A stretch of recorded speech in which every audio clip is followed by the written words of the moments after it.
Hello and good morning, everybody. It is me, Julian, and today I would like to talk about love. That is, the Lacanian psychoanalytic theory of love, which is not actually all that easy, considering that Lacan was deeply suspicious of anybody who claimed to know what love was all about. In fact, he said, when we speak of love, we do it an injustice, for to speak love is to reduce it to a cliché. Hence why Lacan also argued that poetry, and love poetry in this case, is not simply about wisdom, but instead about the dismantling of wisdom. In other words, to truly speak philosophically or psychoanalytically about love is not simply to reduce it to an aphorism, a truism about the romantic sensation, but instead to investigate and inquire into why it is love that dismantles us, that has the power to really change the way in which we view the world.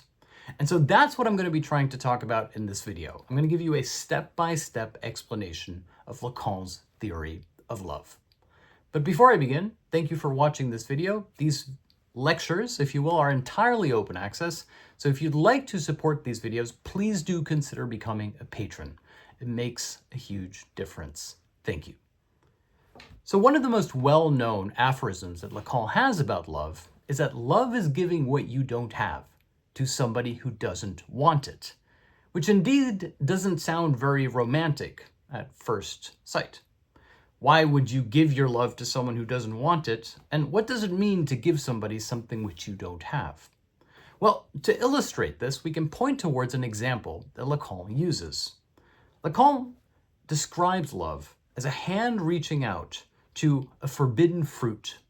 And at the exact moment that it is about to pluck the fruit, it bursts into flame, revealing a second hand reaching back out at yours. And this image helps us understand the Lacanian maxim that love is giving what you don't have. Namely, to love is to give someone your lack, to give them the innermost core of your being, that which you guard and hide from other people. Which is to say, to love is to be vulnerable. It is to show yourself at your most vulnerable to another person, not feigning to be complete or perfect, but simply giving yourself to them as you are. Hence the Chestertonian maxim that love is not blind, it is bound, and the more bound it is, the less blind it becomes.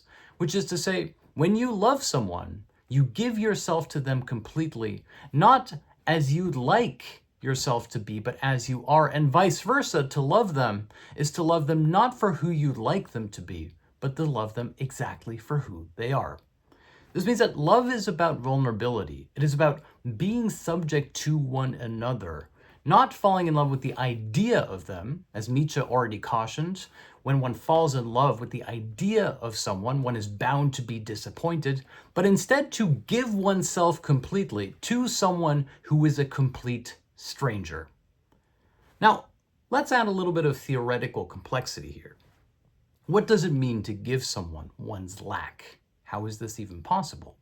Well, from a Lacanian perspective, there is no true authentic self. There's no agalma, some deep hidden secret core or content of your personality.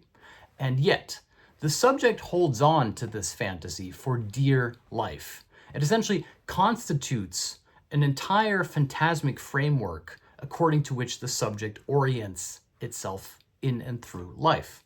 This is who I am, and these are my values and principles. And yet, when you fall in love, it feels like everything has changed. As Zizek has frequently argued, falling in love is a catastrophe.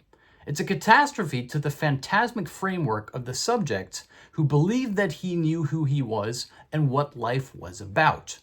In other words, when you fall in love, suddenly everything becomes more difficult. Unless you're with that person, you're unhappy.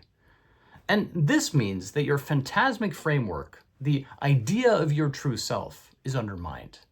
You can't simply be who you were because now you are in love. And this means that in order to be with that other person, you have to give away the person you once were. You have to give yourself to them. This means that you have to betray, if you will, the phantasmic framework that supported and underlined your imaginary identity, and you have to risk everything in a common bond with that other person. This is what it means to give your lack, to give away the identity of who you believed you were so as to become another person with somebody else. A very dangerous game indeed. Hence why it can really destroy you. You have to be willing to essentially stage a symbolic death so that you might become alive with them. And yet this doesn't mean that you're looking for somebody to save you or somebody to fix you. In fact, you're most likely to find love when you don't need that person to save you or to fix you. This is when you are ready for it, and yet this is precisely when it presents itself as a catastrophe. You didn't need them, which is why suddenly it presents itself to you as an absolute necessity. Now, let's take a step back for a moment and talk about another aspect of the Lacanian theory of love. Lacan essentially argues that love is a form of narcissism, which is to say, he says, when we fall in love, we are also falling in love with ourselves. Now, why would this be? Well, to simplify somewhat, we see in the other what we think we are lacking in ourselves. Once again, it's important to note that this is not to say that the other person is fixing us or completing us or filling some void within us. No, it is much more deep than that. It is that we think that the other person is not lacking in the way in which we lack. To simplify somewhat, it means that when you fall in love, you believe that the other person is a real person, that they have an authentic core to their being, which is so strong that suddenly it feels like you have been emptied of the core of your very being. In other words, we seek in them what we now sense to be lacking in ourselves. And vice versa, the person who loves you senses in you that which they now recognize to be lacking in themselves. And yet when two people love each other, this lack becomes redoubled into a positive entity, into a positive worldview. It's like the quote from Antoine de Saint-Exupéry in which he says, true love is not simply gazing at each other, but instead looking forward and outward with each other. Hence why for Lacan, love begins as inherently narcissistic. When you look at each other, you are also looking at yourself. Even on a very relatable level, when you're in a relationship, it's almost pleasurable to see yourself through the other person mirrored back to you. You feel at ease and comfortable when they are around. It's like you're present, you're exactly where you ought to be. You feel more immanently yourself because you are refracted back to yourself in your existence by the gaze of the other, the loving gaze, as it were. Hence, the root cause of love for Lacan is this narcissism, the projecting onto the other the absence of a lack, which therein you have become aware of yourself. And when two people do this mutually, this lack is thereby resolved. It is filled in, as it were. Two hands reaching out for each other.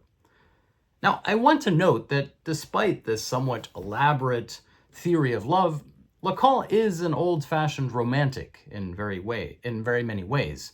He believes in love. He just doesn't believe in the reduction of love to an easy commercialized aphorism, the contemporary slogan of McDonald's being, "I'm loving it."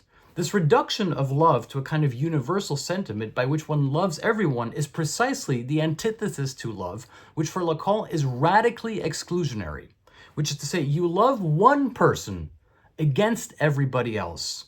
It is two people contra mundum. It is solipsistic to the extreme.